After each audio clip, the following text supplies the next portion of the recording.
This is my studio in Bridport, and I've got lots of works on the go in here. The way I paint is building up glazes of oil paint, so the paintings take a long time to make, and every layer you have to let it dry, and then you admire it or criticize it over the next few days and weeks, and then you come back. So I'm constantly moving between paintings, and yeah, it's all about the mood, really. It's all about the atmosphere I want to convey.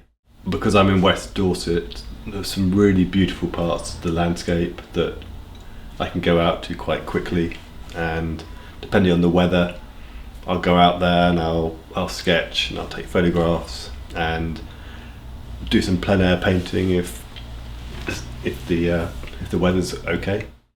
Then I come back to the studio and I collage stuff, and I use Photoshop as well. I sort of bring elements from photographs and sketches together, get an idea of the feeling of the painting that I want. And then once I've got that, then I'll start. It could be a small piece or a great big piece, and often I'll start with a sketch, and then I'll gradually build up layers of paint, and yeah, just let the painting evolve, really listen to the painting, see where the painting wants to go. Sometimes I sort of reassert what I want the painting to do, particularly with a commission where you've discussed ideas with the buyer, and that often gives me the opportunity to make some really sort of highly accomplished work that goes to a level of detail that I might not normally go to, which is quite fun.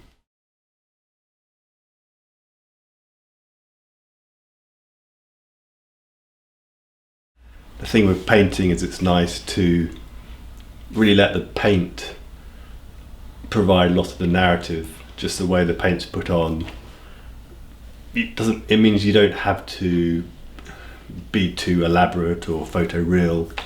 You can really just get into the subtleties of pigment on canvas, luminosity. I started with watercolour painting, and my oil painting technique is very much still based on that. So you start with a white ground, and then you have thin glazes of paint so the light shines through the ground. Of course, if it's a darker painting, you want a dark ground so that the light doesn't shine through. And then you've got different surfaces, so you've got a matte or a satin or a gloss finish, depending on, again, the mood that you want. I try to keep my materials quite simple at the moment. It just tends to be really good quality oil paint, often Michael Harding I really like, and just I don't tend to use any mediums at the moment. It's more just terps or zestit, and perhaps linseed oil if I want that particular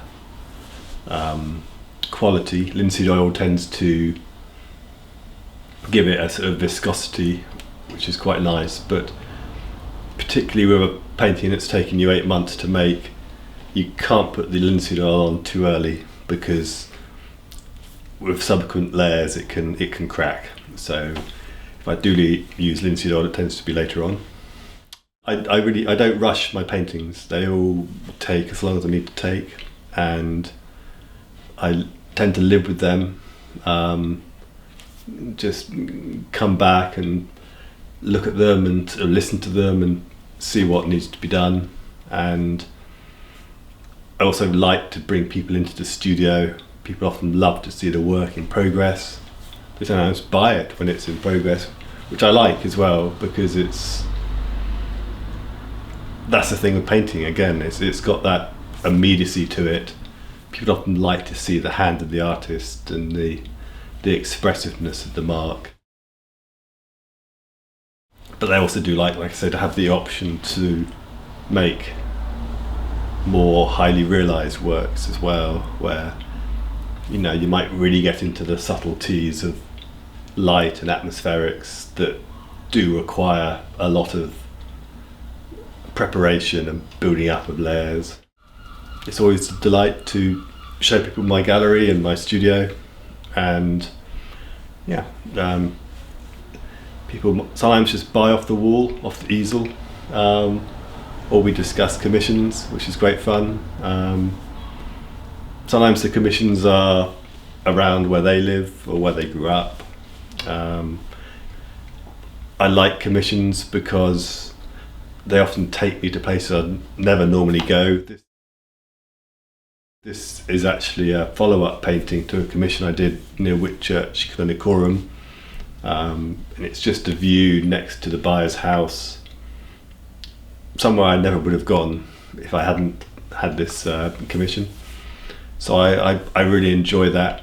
In this case, the original painting, I remember it was a really misty August, and so I'd go and visit and I'd sketch and I'd look for good compositional places to work from, but it was just a dull weather. And then I remember maybe it was September, I think, and then in early October there was a rainstorm and it cleared the air, and I was in Bridport, so I drove over to Whitchurch immediately, and I was running around in the rain, sort of taking photographs, trying to capture some of the colours, and then those photographs, then I collage them and come up with ideas and discuss them with the client, and then you work out the mood that they want and what they like about my other work. So I get an idea of something where we're both really inspired by the subject matter. That's really it. I couldn't make a painting that I wasn't inspired by. And then once we've worked out what we both like, then I get started. I normally ask for about 8 months, just because I know that's the time scale I sort of need to be happy with the painting, to sit with it and to know that it accomplishes something unique and has the right feeling to it. And it just takes me that long. Some artists it's really quick. With me, for a sort of finished painting, it needs to be about 8 months. Of course, I do plein air paintings as well, which are also great fun. But they're very much, there are a few very intense hours of sitting somewhere and just trying to respond to that moment. I have my own kind of unique approach to painting, which I try to honour, and I'm really pleased with this body of work I've now created. I've got a new book coming out as well at the moment, which is very exciting, which is a collection of my commissions and personal paintings from the last 15 years. So that's it's a good sort of portfolio of my recent work, and also a kind of I guess a chapter end, so then I'm looking to the next chapter. At the moment I've been really inspired by views from Egerton Hill, which is in West Dorset, and that just keeps amazing me, that view. I go up there most days throughout different seasons, different times of day. It's stunning. Sometimes it's really gentle and quiet, and other times it's dramatic, and you have storms. You can see the storms moving in from the west, and so that's what's got me excited at the moment. And then in time there'll be something else. Perhaps a commission will suggest another location, or I'll discover it, or I'll find somewhere else in the UK that really excites me. It's really all about following that passion and that interest in just the beauty of atmospherics, really, the beauty of this country of the weather we have, the light we have. I think particularly down in Bridport, we're by the sea, so the sea light reflection. So I don't know. It creates something particular that I can really relate to. I grew up in Dorset as well, so these are very much a combination of my childhood and my adulthood. That sense as a child of just being surrounded by nature and not really needing any more entertainment than that. I grew up without a television, so nature was my entertainment, and I really held on to that.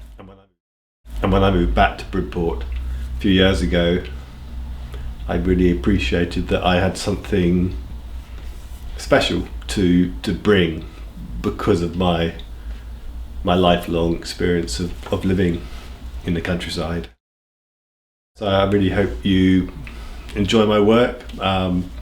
Visit my website, look at my book, watch films I've done, visit my exhibitions, and of course come and visit my studio, and we can talk about something that you might like. And like I say, I always love those conversations, so please get in touch. Thank you.